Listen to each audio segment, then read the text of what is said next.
Good morning, good afternoon, and good evening, everyone, from wherever you're joining us, and welcome to the 7th webinar in the Neurophysiology 2023 series.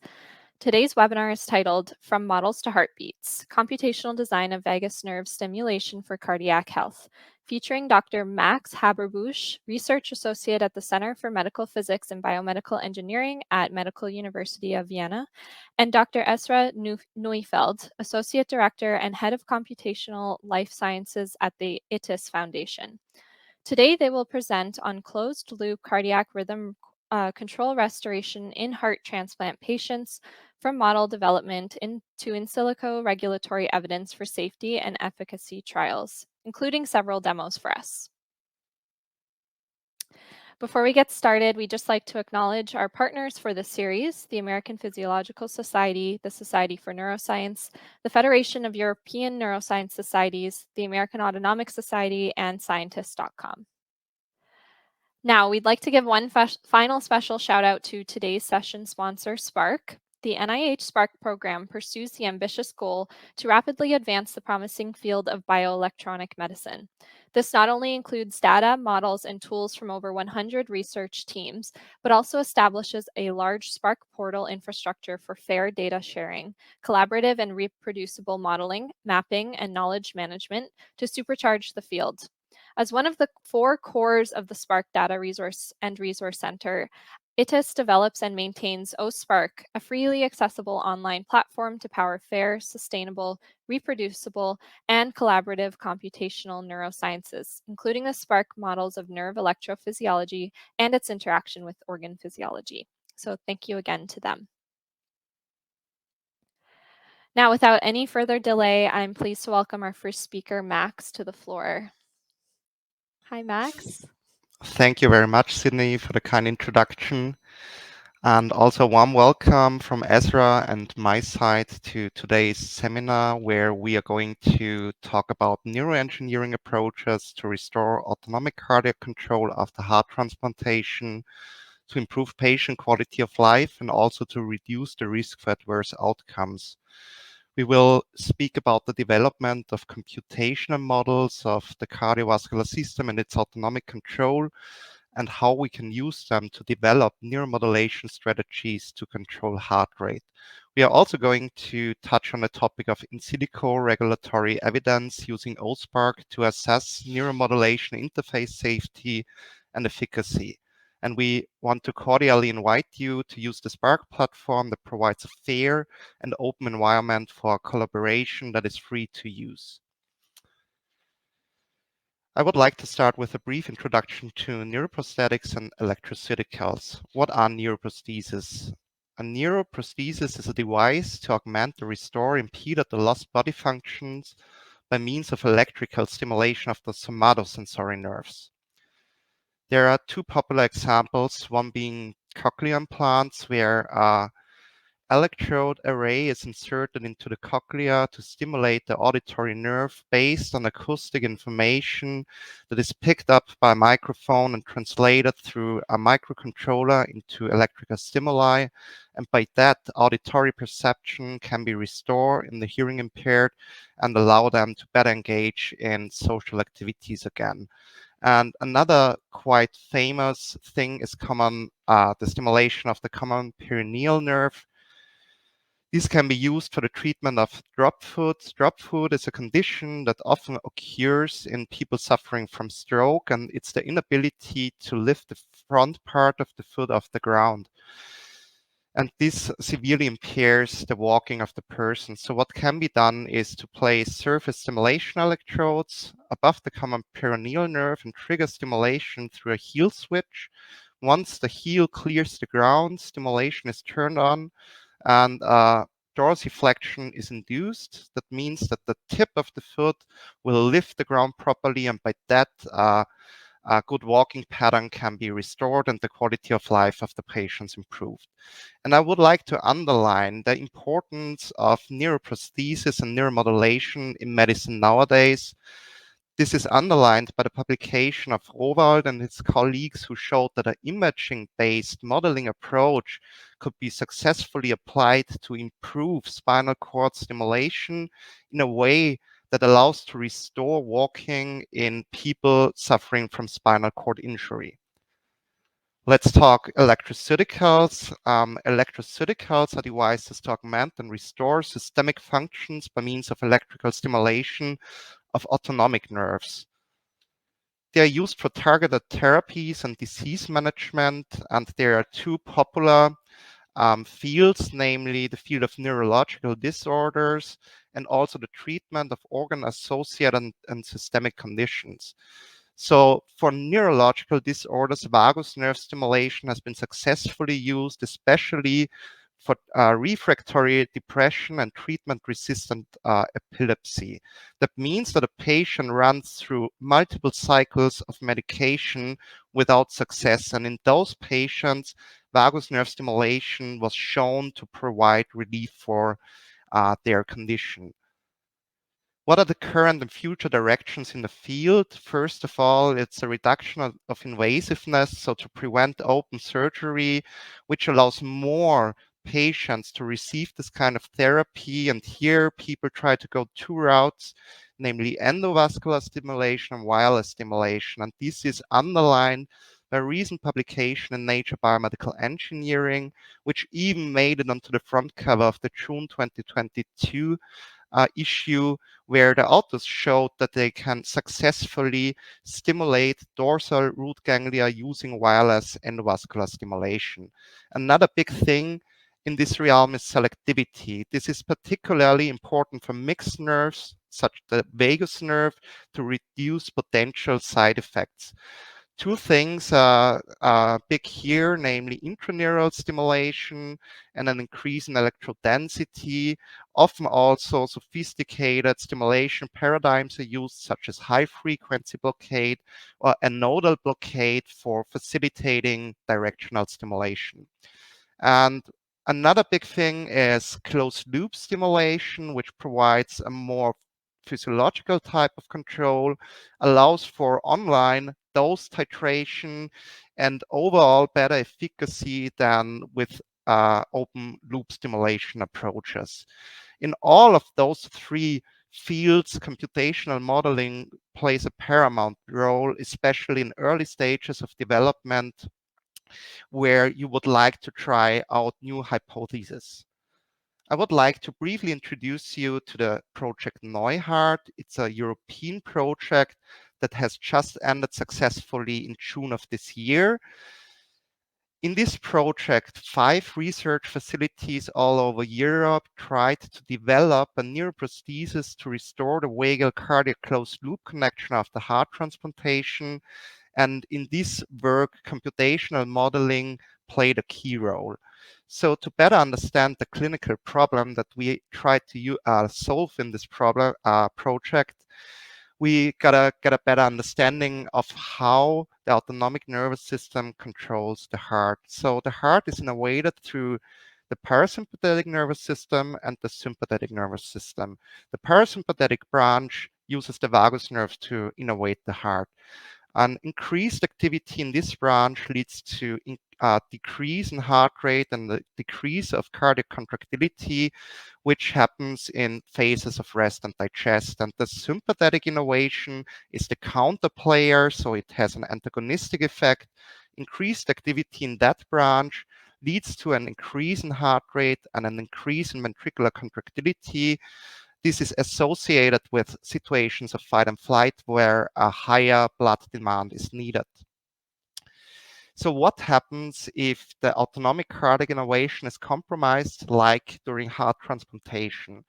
This leads to a loss of the vagal tone and therefore to a substantial increase in the resting heart rate that eventually results in a reduction in quality of life, but more importantly, to an increased risk for adverse outcomes.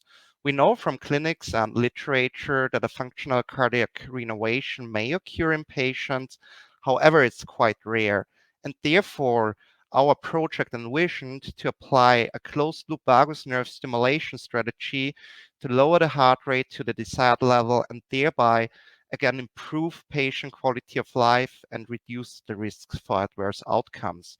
We envisioned to use an implantable stimulation device a regenerative tunnel that facilitates the regrowth of the nerves, into which intraneural stimulation electrode array is inserted, and a model-based closed-loop control strategy that receives information about the cardiac activity, such as heart rate and ventricular contractility, by an epicardial sensor, which can be implanted into the heart and thereby close the loop. And with that, I would like to hand over to Esra, who is going to introduce you to the SPARC program. Yes, thank you very much, Max. Let me just share my screen.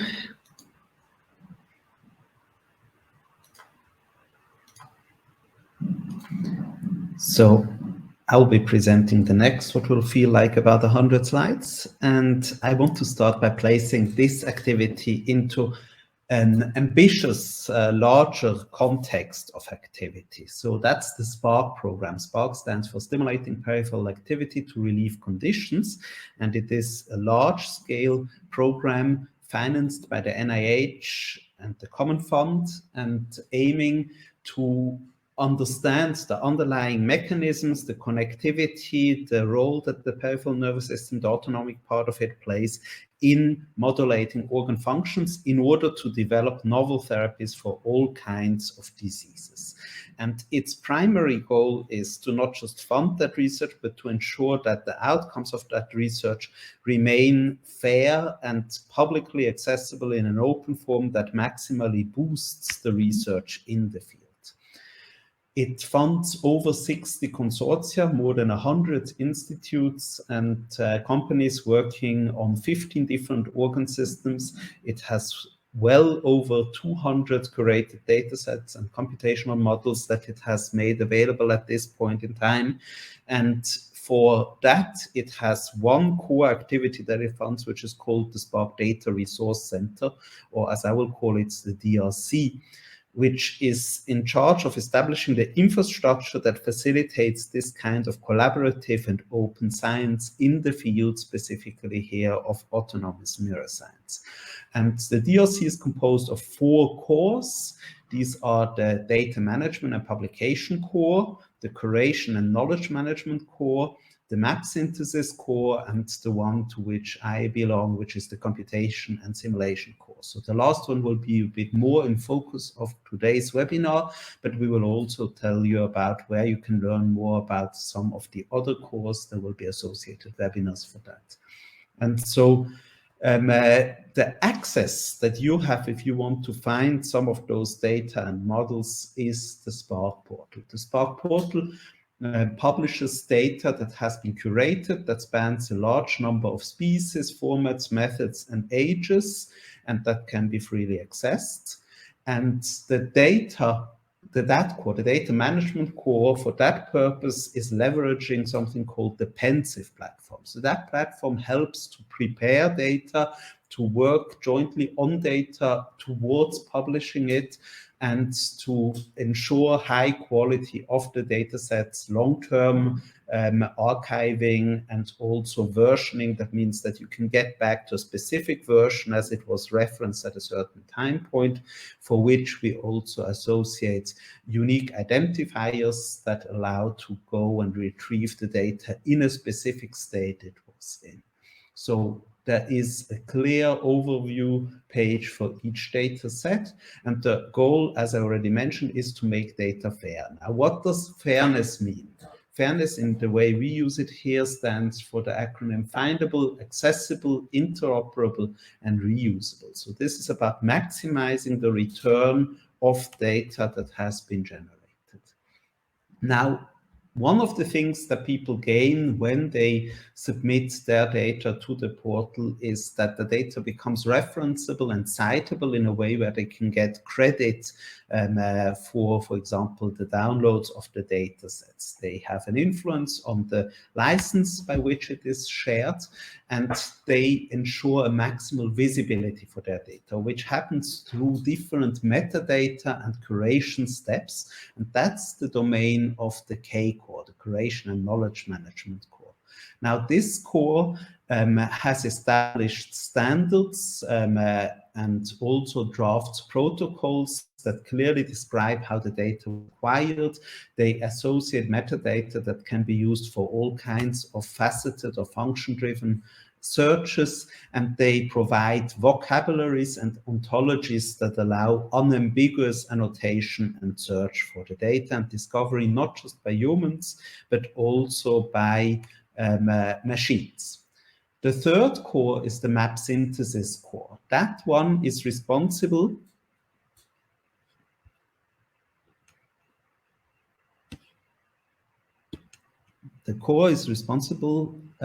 for providing anatomical representation and for localizing the data within those environments, and also for establishing maps that highlight the functional relationships between different components of the system.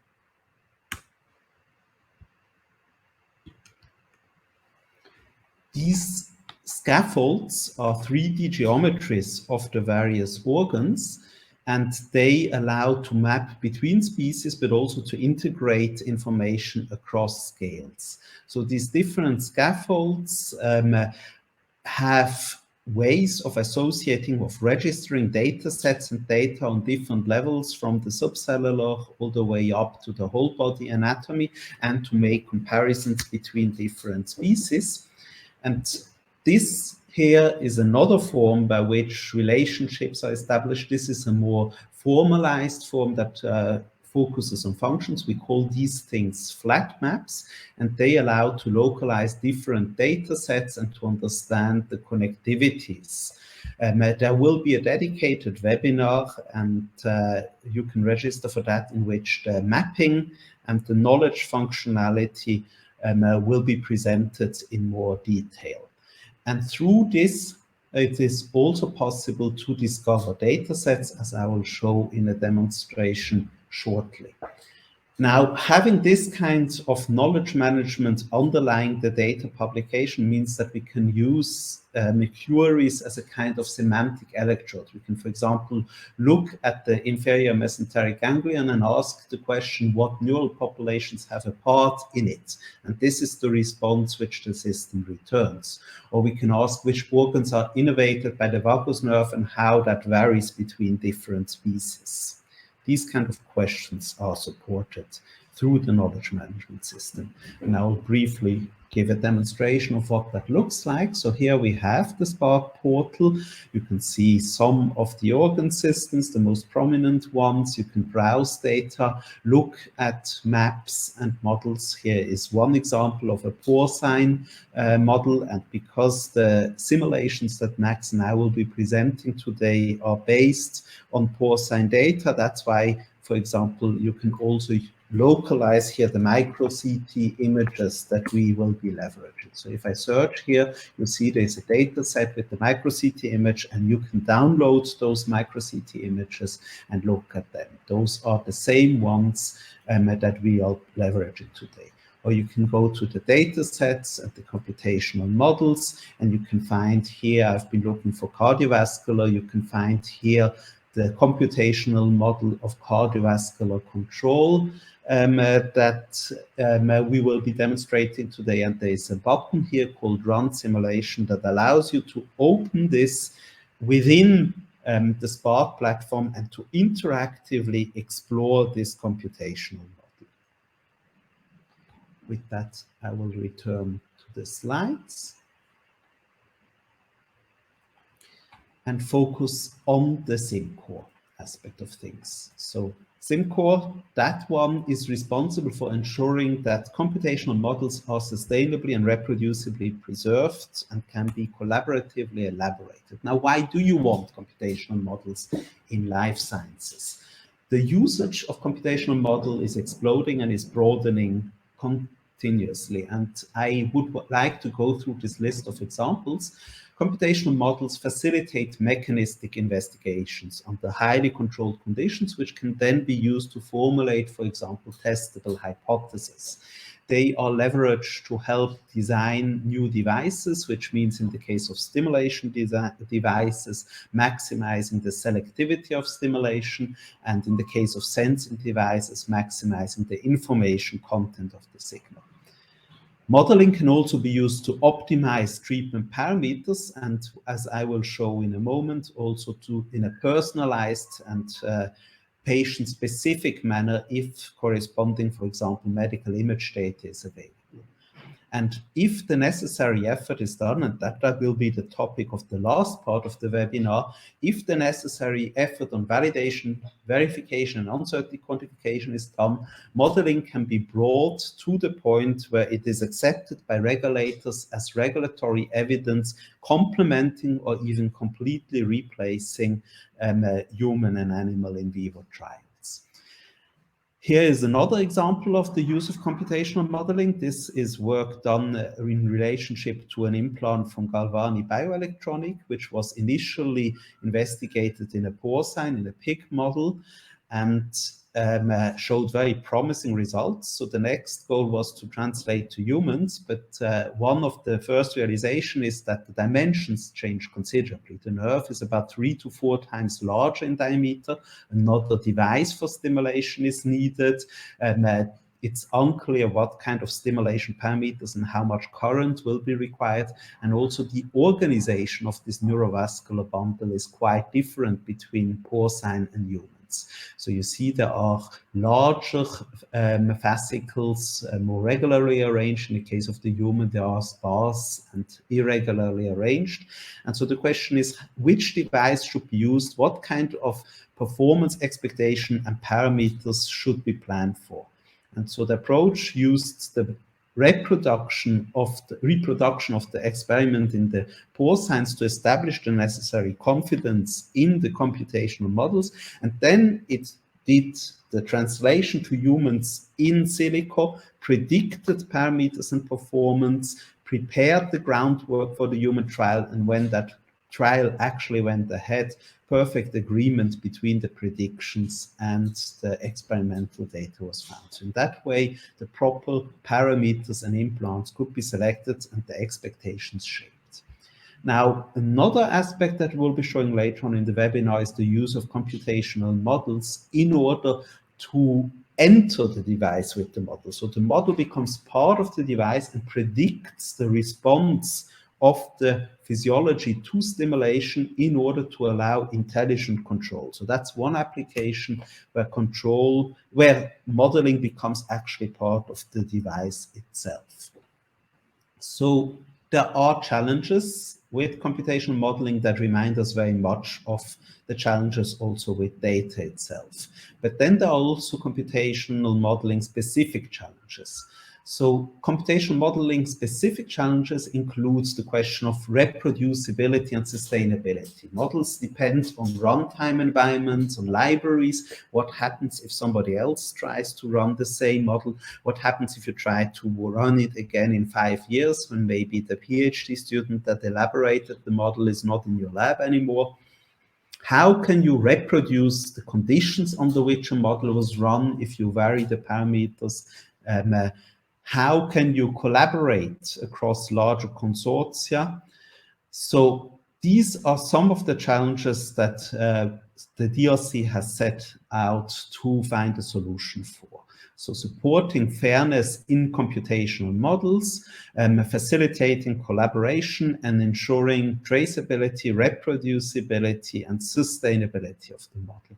And for that, it has developed the SPARC platform, which is an online cloud-based computational resource, an open source platform that can be freely accessed and provides also computational infrastructure that is already paid for, and on which models can be developed, shared, hosted, executed, and published. And this allows you, for example, then to also produce interactive demonstrators. So publications can refer to computational models as a supplement that can be interactively explored.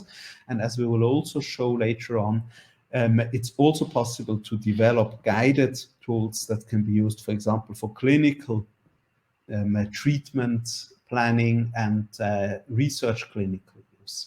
So OSPARC supports fairness by dividing models into reusable building blocks that can be pipelined and put together and used in different contexts. It also provides metadata and computational information standards that facilitate search and identification of compatibility and the provision of information about limitations and context of use of the model. It stores the entire runtime environment along with those different modules to ensure that there is no difficulty when transitioning to another platform. So you're running it through the cloud, through a web browser. That's all you need to install. And you get in it the same behavior that the person developing it also experienced. There's automatic testing that provides further quality assurance, traceability. The different versions of the modules are retained, and it's possible to use them again, and a lot of collaborative infrastructure supporting all of that. Here are some impressions of pipelined computational modules from the directory. This can be, for example, AI predictions of responses to stimulation, or explorable Jupyter Lab notebooks, or predefined workflows and visualization engines. And there are nowadays more than 100 different services available, and those can be pipelined dynamically and put together into complex workflows that can be shared. But these can also be made available as to people that don't even have an account to explore. So one example is a recent Nature paper that made a series of spinal cord stimulation models available through that mechanism for interactive exploration. Or here an example of what I mentioned earlier. If you have such a really complex pipeline, such as this one here, which was developed for spinal cord stimulation, you can hide that complexity and generate step-by-step procedures that can be followed by people with little or no computational modeling expertise through what OSPARC calls the guided or the application mode. And the example I want to show is exactly the spinal cord stimulation here. So you have image data. Notice that you can resolve the spinal roots. Out of that, using AI, a spine model, a personalized one, is generated. So that one is specific to this patient and shows these roots in fine detail. An stimulator is integrated, the electromagnetic fields are modeled, the system computes the response of the different fibers in the spinal roots and then uses those to optimize and personalize the therapy.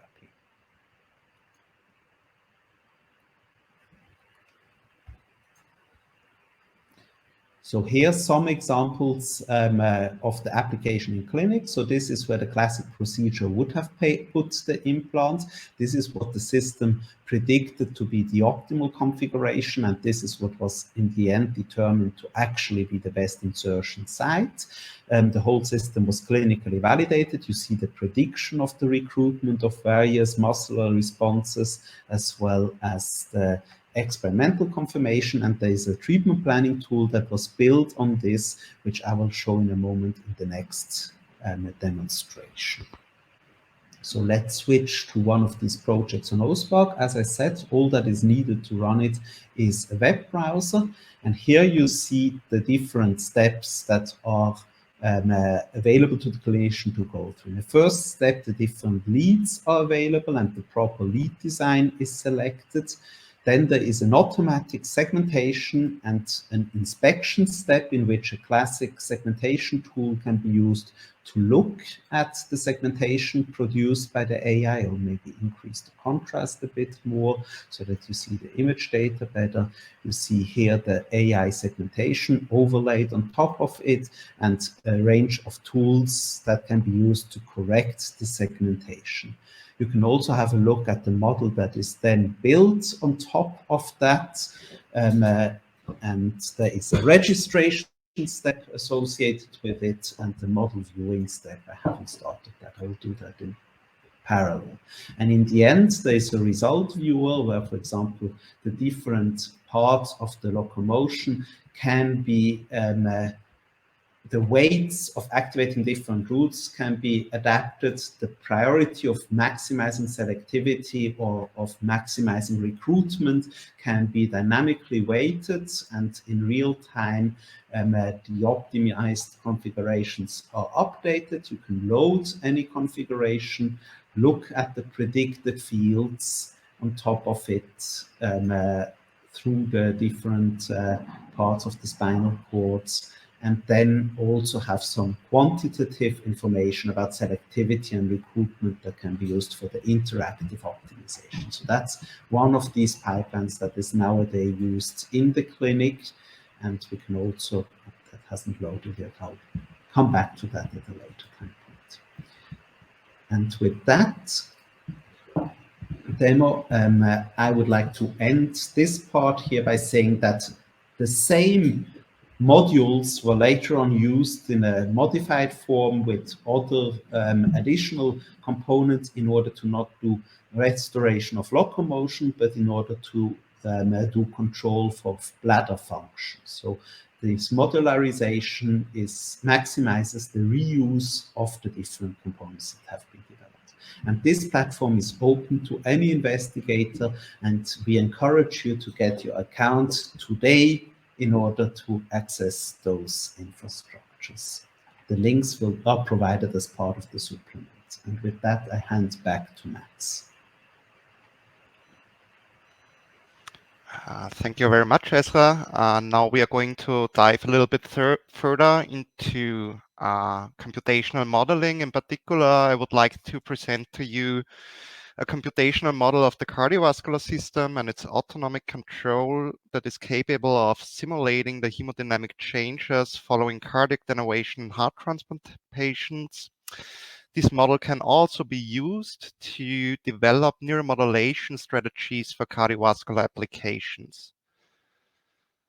So the model that we implemented consists of a lump parameter model of the cardiovascular system itself.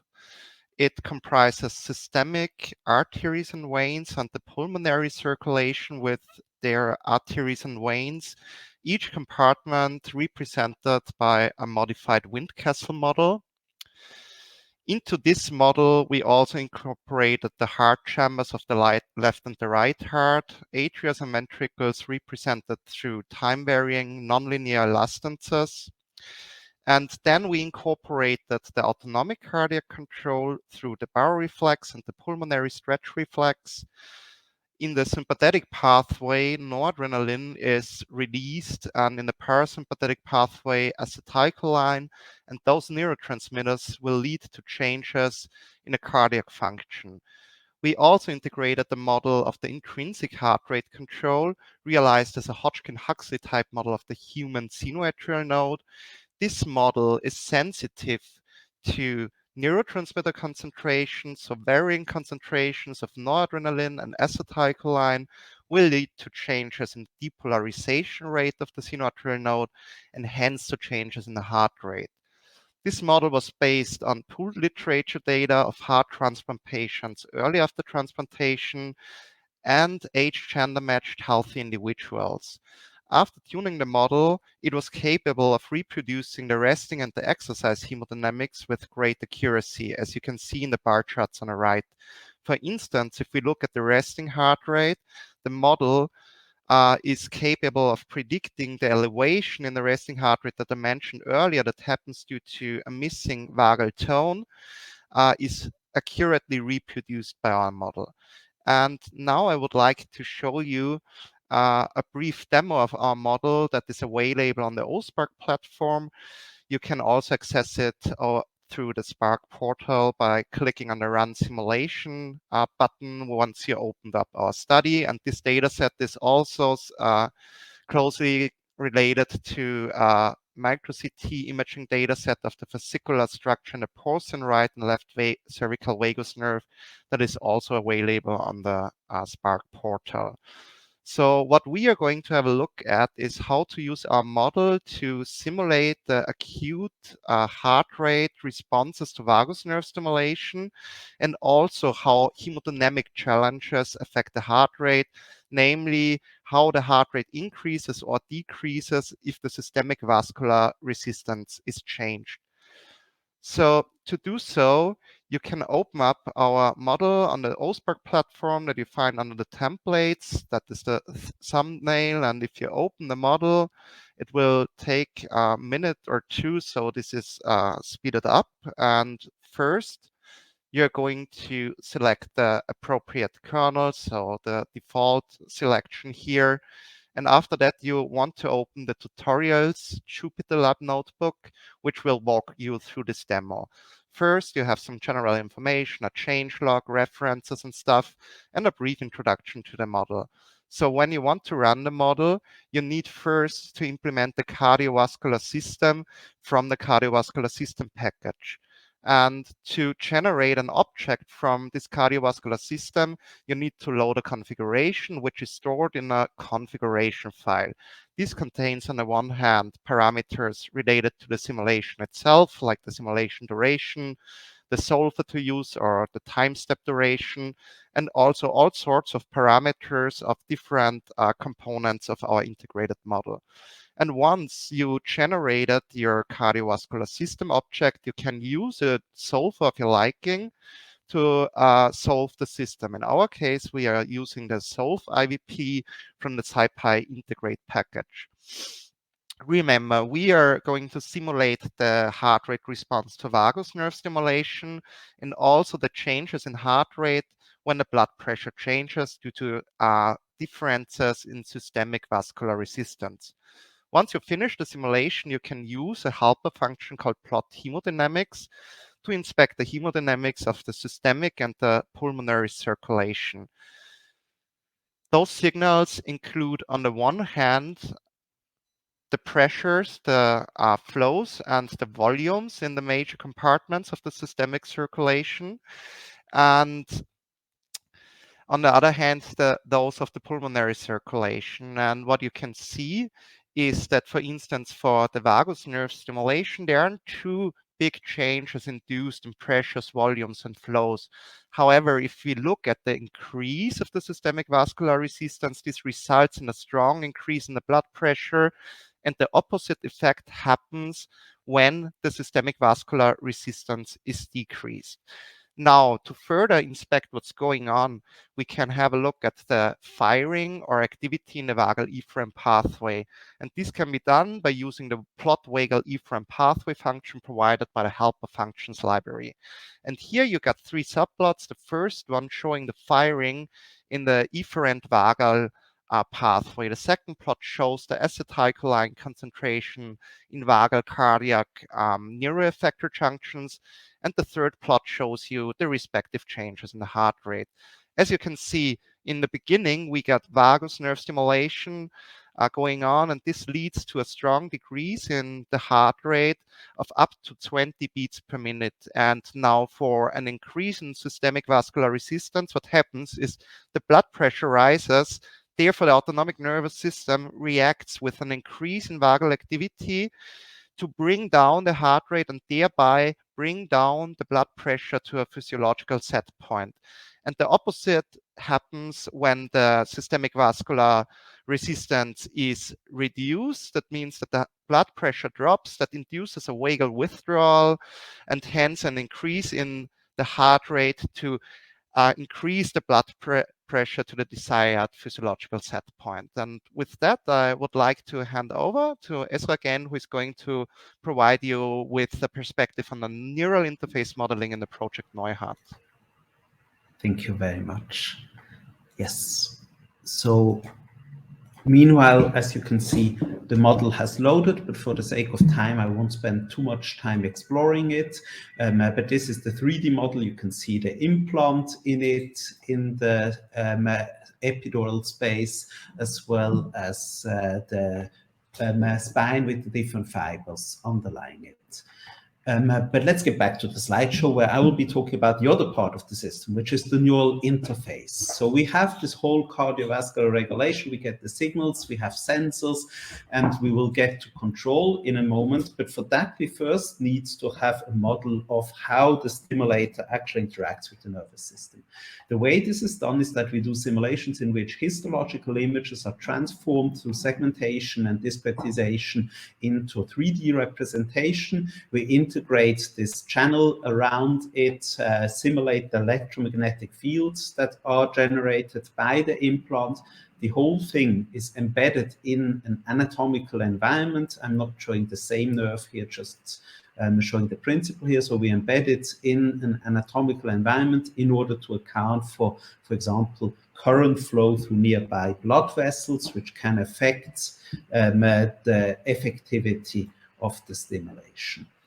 And once we have this model, this 3D model, and that can be either an extruded one from a single cross-section, or it can be a full 3D model, and we have integrated the stimulation electrode, which was developed using computational modeling, and we also have a cuff electrode, which is present in the experiments to sense the compound action potential.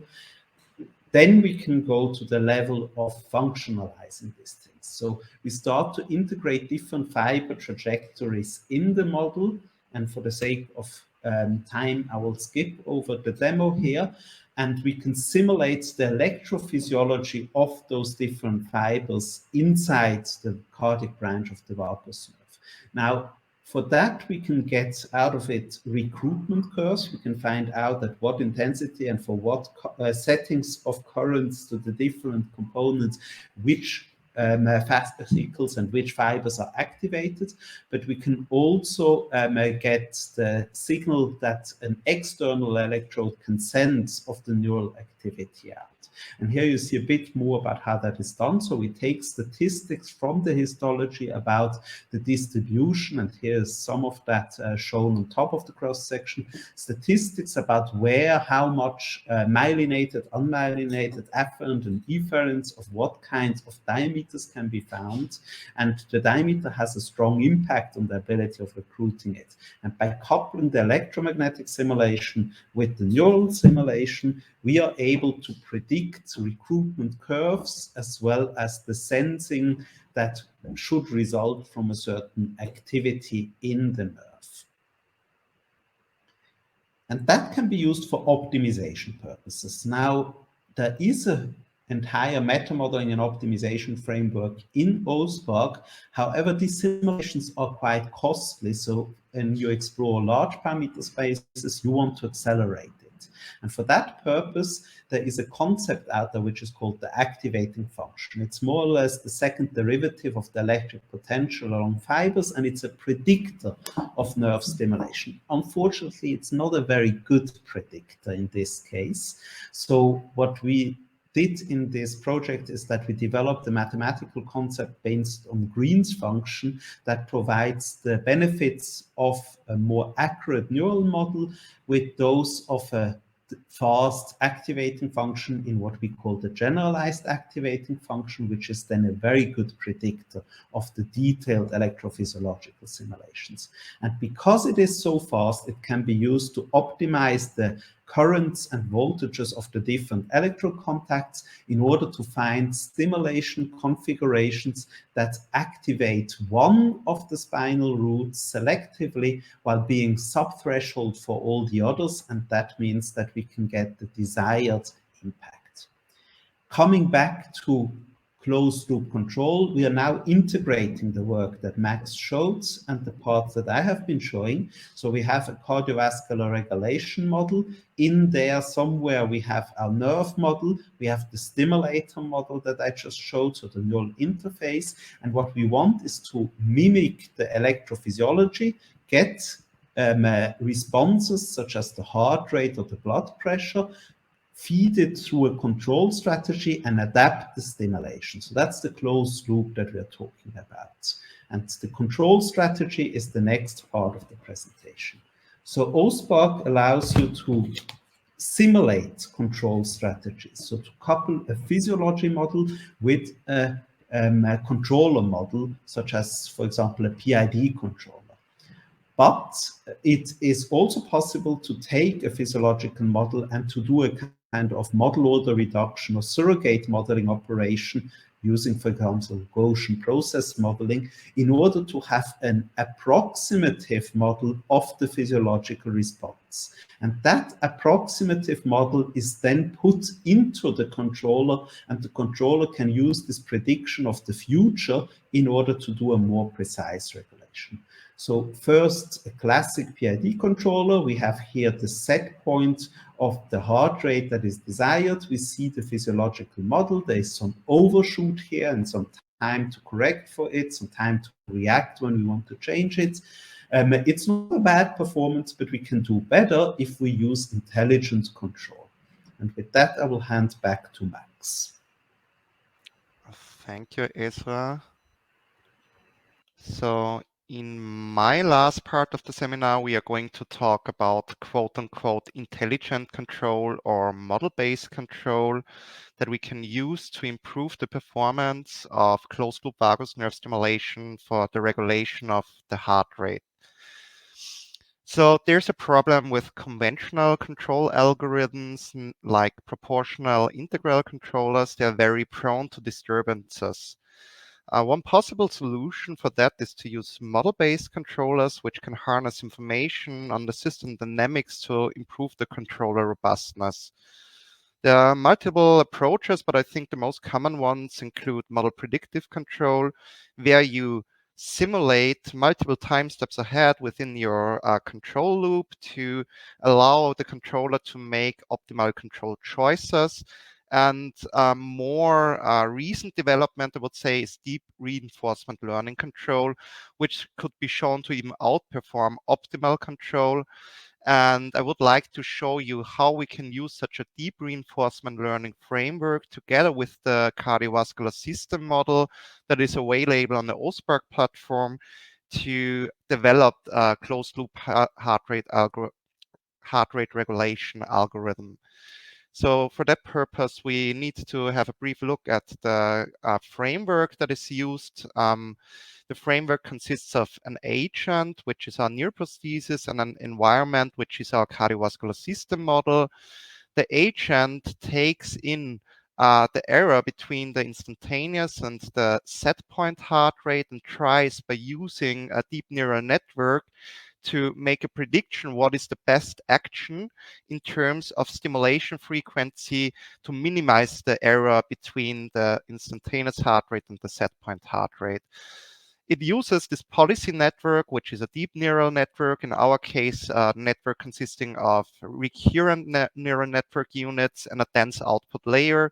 But this can be really any deep neural network architecture, such as multi-head attention layers or just dense layers. So during the training, what we are using is a reward function. The reward function you can see here consists of 3 terms.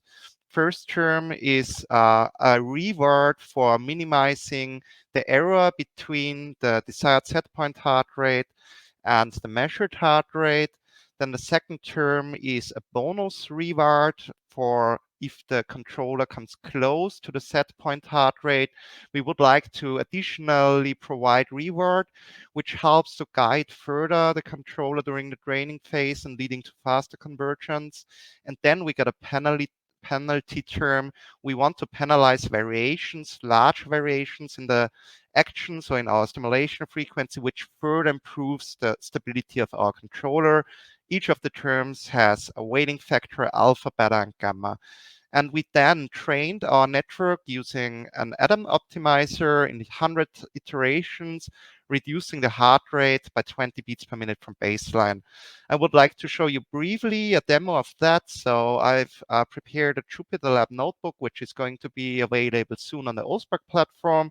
It starts with a brief introduction to this deep reinforcement learning framework and gives you some documentation for how to use the cardiovascular system environment. and a pre-trained policy network following the concept that I've just shown you. Then you got a parameter structure which contains all the important parameters for the controller, such as the set heart rate and the range of frequencies used for stimulation and the time when the stimulation should happen.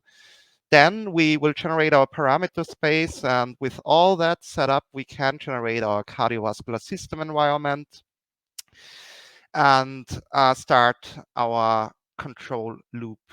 So once we are set to start the control loop, we will set up our plotting. First, establish a baseline. We simulate 5 seconds of cardiovascular activity without stimulation, and then we perform the actual control loop. And in the control loop, we will compute the heart rate error, so error between heart rate and the set point heart rate, and use this in a window of the last 50 heart rate errors to pass to the policy network. And this policy network will make a prediction and tell us which is the next stimulation frequency that is optimal to get the desired heart rate. And after that, we save all the signals and perform plotting. And you can see down there the simulation of the heart rate when stimulation is turned on. And here the controller tries to maintain the set point heart rate, which is represented by the red dashed line, by adjusting the simulation frequency. And with that, we can assess the controller performance using control performance metrics, such as the rise time, namely the time needed for the controller to reduce the heart rate to 90% of the set heart rate and the relative overshoot. So this initial decrease of the heart rate below the set point heart rate and the steady state error. And what we can see is that even such a simple formulation of DLL-based control can outperform previous conventional approaches, such as the PI control approach that we proposed last year, and the state transition control approach of Romero and Ugalde of 2018. And now I would like to give the word again to Esra, who is going to talk about in silico regulatory evidence. Thank you very much.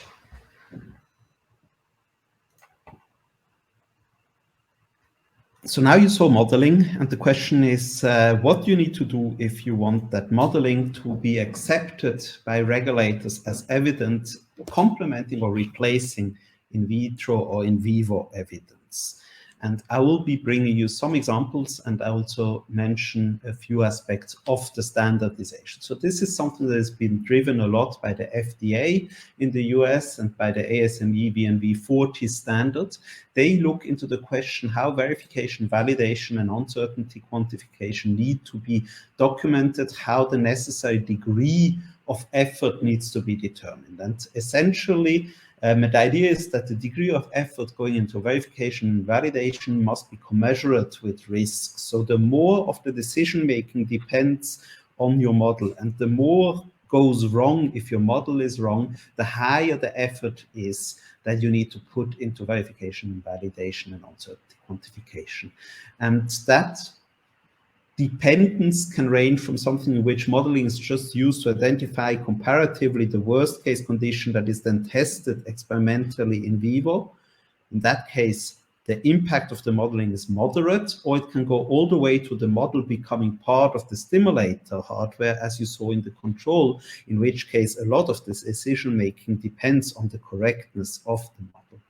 And so verification ensures that the model that was implemented is actually the desired model that was meant to be implemented. And that can be done using various kinds of analytical or experimental benchmarks. Validation is about checking that the intended model actually represents the relevant behavior of the system, of the population within the given context of use. And for that, experimental work is usually needed, and you need to also bridge the fact that the experiment is usually not going to reproduce exactly the treatment condition. So there is uncertainty analysis required to show how much safety margin must be done. And in the case of this neural interface modeling that we were looking at earlier, the validation work was done in bullfrog nerves by the FDA. They extracted those nerves, so you see it's not exactly the same situation as the treatment, and they stimulated it with a wide range of conditions from very short, ultra-short pulses to long exposures at various distances and pulse shapes. And using computational modeling, various uncertainty factors such as variability of tissue properties or placement of electrodes or electrophysiological response models of the fibers were then characterized and a comprehensive uncertainty budget prepared. As you can see, in this case, we have 50, in this case, we have 70% uncertainty. So uncertainty can be significant, and we need to ensure that the safety margin are sufficient to accommodate for that. But if the uncertainty is considered, we also see that across this extreme range, these many orders of magnitude of pulse durations and different pulse shapes, the model was successfully shown to reproduce reality. Now, SPARC also facilitates quality assurance, so standardized procedures that can be repeated, reproduced easily, attaching of documentation and traceability, integration of the runtime environment, and testing frameworks. All of these are quality assurance measures that help maintain the quality of the code. But what is also supported is the so-called 10 simple rules and computational minimum information standards. So the 10 simple rules were developed by a multi-agency consortium in order to raise awareness and support high quality in the performance and reporting of computational models. Part of that also includes aspects such as reporting the limitations of the model or the intended context of use. And on the SPARC platform, it's possible to also provide that information along with the models to inform users. And there's even a computational minimal information standard that needs to be filled in if you want to publish the models widely. And that one requires 3 of these 10 simple rules to have been addressed, namely the limitations, the documentation, and the context of use. And with that, we get a complete coverage of these quality assurance requirements. And to finish off, as an example, here we see an active implant. The challenge here is when you have active implants with leads and you go into an MRI, there's energy pickup that can lead to heating and to destruction of tissues. And using computational modeling, you can simulate many different anatomical variabilities, coils, placement, postures, special cases such as pregnant women, and ensure proper coverage of the population to find the incident field conditions. And if that library of incident field conditions is coupled with the different trajectories of an implant, in this case a pacemaker, and with the response that is measured of how this lead picks up energy, it becomes possible to extract statistics about energy deposition and heating in vivo. And this is nowadays such a standardized procedure that there is even an off-the-shelf software available where people can just characterize the implant, put it into this tool, run it through the library of the pre-computed fields, and get a statement that the FDA accepts about the safety of an implant to MR. So in summary and to conclude, NeuHeart aims to restore the cardiac control to heart transplant patients, and it has leveraged SPARC in order to allow to model the neural interface.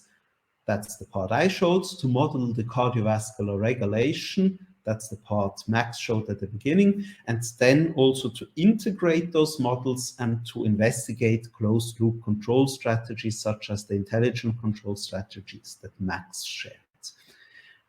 And that effort we integrate here in the overall topic of bioelectronic medicine and neuroprosthetics, so about interacting with the peripheral nervous system to restore lost sensory, motor function, or to treat various diseases, for which SPARC has created a rich ecosystem of data and infrastructure and tools that are shared openly, and that also help you to share your data openly and to make it available and to increase its impact. For that, there are various standards around, and there is platforms such as the SPARC platform that we have shown today that facilitates collaborative, sustainable, and reproducible modeling. And if you go the extra mile of doing proper validation and verification, regulatory grade modeling becomes possible, and your modeling can replace the costly and time-intensive in vivo work in the suitable conditions. So I highly encourage you to try out these tools and to leverage them for your own research, and to leverage them also to share your data and to adhere to the new data sharing policies. With that, I thank you for attending. Thank you so much, both of you, for those wonderful presentations and the demos. That was really great.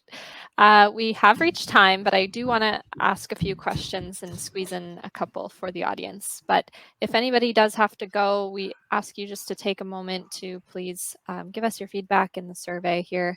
It will also launch at the end of the webinar if you are able to stay with us for a couple more minutes. Okay, so our first question: does your computational model consider thermoreceptors and baroreceptors and assimilate environmental parameter variations, example heat or hypoxia, for the purpose of physiological adaptations loop, such as heart rate, in symptomatic patients? So I think this question is directed towards me, and the model only implements the baroreflex and the pulmonary stretch reflex, but no chemoreflex response to temperature changes. Regarding physiological variations, the model that you have seen is representing, so to say, a mean individual, so a mean heart transplanted person. However, we have the possibility to run virtual population simulations. That means that we vary certain physiological parameters, such as the systemic vascular resistance that I mentioned earlier, in a physiological meaningful range. So in a range that we would expect from a patient cohort, and so perform a more reliable simulation base. Yeah. Okay, fantastic. Thank you. Our next question is regarding the construction of the image-based model for SCS. Are the nerve bundles segmented from the CT image, or is this perhaps an atlas-based approach? Okay, thank you. That's an excellent question. The spinal cord stimulation model has these nerve fibers, and it also has additional possibilities to enhance the network models in the spine itself. The nerve fibers are the most critical because those are stimulated typically where they leave the spine and have this high bend that creates a high activated function. And they are integrated either on the basis of fiber tracking from diffusion tensor imaging, if that kind of data is available. Alternatively, what we can do is that we can perform a diffusion simulation on those trajectories. So we can, in boundary conditions, solve a diffusion problem and then extract the streamlines and put in the fibers according to those streamlines. So if data is available, we can personalize it, and if not, we can simulate the trajectories. Okay, fantastic answer. Thank you. Max, for you regarding the cardiovascular system model, such a large integrated model has obviously many parameters. How can you ensure you find the right values for them? Yeah, that's a very good question. So usually how you would approach this is to perform a sensitivity analysis. So a global sensitivity analysis, which will provide you information about the influence of certain model parameters on the output. So what we did is to perform such a sensitivity analysis. And once we have identified the most influential parameters, we had to assign values to them. For some of the parameters, it's easy since they really have a physiological measurable unit and value. So for instance, systemic vascular resistance can be measured, and you can also take values from the literature, so you know what values to assign, but there are also obscure parameters, things you cannot really measure or read in literature, and there you need to run a tuning algorithm. So you use optimization algorithms such as Bayesian optimization to estimate those parameters in a way so that experimental results are well reproduced. Okay, great answer. Thank you. I think let's do one more to finish up for today. Can you tell us a little more about the open and free nature of OSPARC? Sure. OSPARC is an open source project, so the source code is under the MIT license, publicly available. It can be leveraged for both commercial and non-commercial purposes. There are no limitations on that. It is currently running on hardware that is completely covered by the Common Fund, which means users don't have to pay anything and get free computational resources and infrastructure. That is at least ensured for the next, let's say, 2 years, after which we will see how much continues there, or whether a model needs to be found in which, for example, commercial use is paying but research use is not.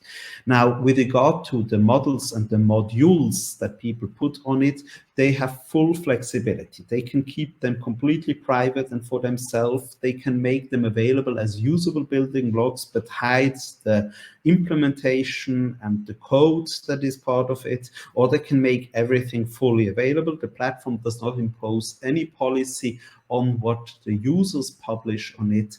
It is open source itself, but it doesn't force users to go open source with their codes. Okay, fantastic. Great explanation. Thank you.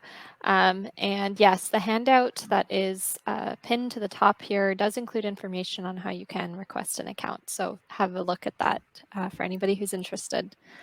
I just would like to say thank you so much to both of you. Really great webinar. I mean, we've had several people mention thank you for such a wonderful presentation. I hope you both had fun today. We had. We Thank you did. very much. So much that we took more time. Yes, absolutely. Thanks, everybody. Thank you very much. Thank you, guys. In closing, we hope that you enjoyed this Inside Scientific webinar sponsored by SPARC. Another quick thank you to our partners for helping make this series possible, and I hope you all enjoy the rest of your day.